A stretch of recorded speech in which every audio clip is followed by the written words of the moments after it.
So look, a good friend of mine named Pam Donato, she and her fellow letter carriers get out there every day, no matter what the weather's like, to make sure that you and I get our mail. And I had the privilege of National Night Out of being with Pam.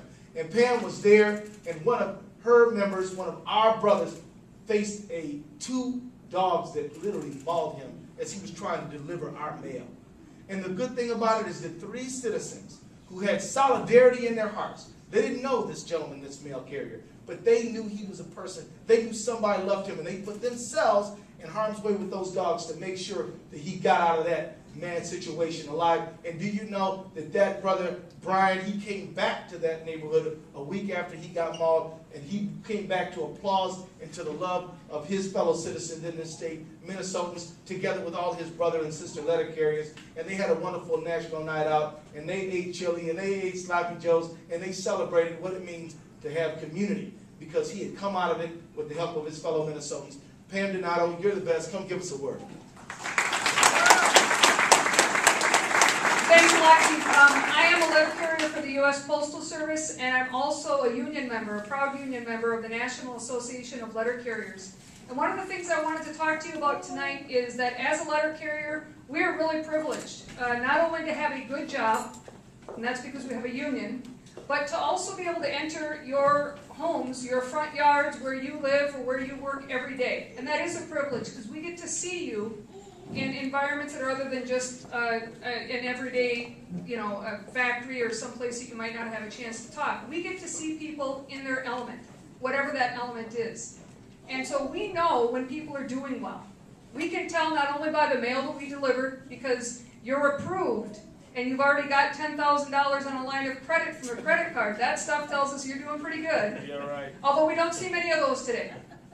But we also know the sad news, and we know the hardship, and we know the struggles that people are going through when they get foreclosure notices and late notices and overdrafts, and they're being told that their car is being repossessed. We know what that mail looks like too.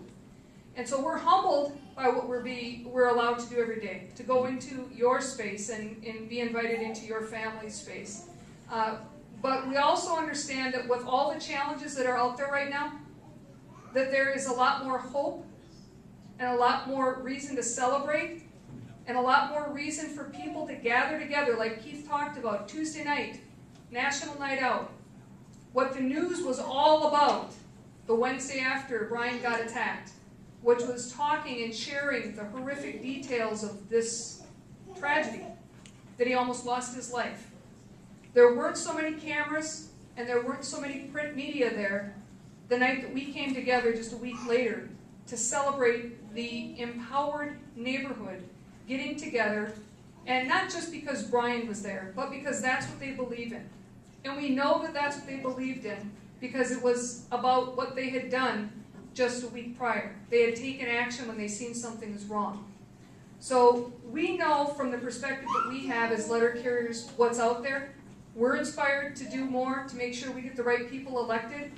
But long after the lawn signs have been pulled up from the yards we walk through, and the bumper stickers have been pulled and the shirts are gone, we need to hold politicians accountable as well to make sure that they follow through with what they say they're going to do, and that the people in every neighborhood feel that they got what they wanted and that they're having a fair chance to work and to earn an income and to raise their family in safe neighborhoods. We have that power. We need to take it back. It starts tonight by making sure we get out the message of electing worker-friendly politicians. Thank you so much.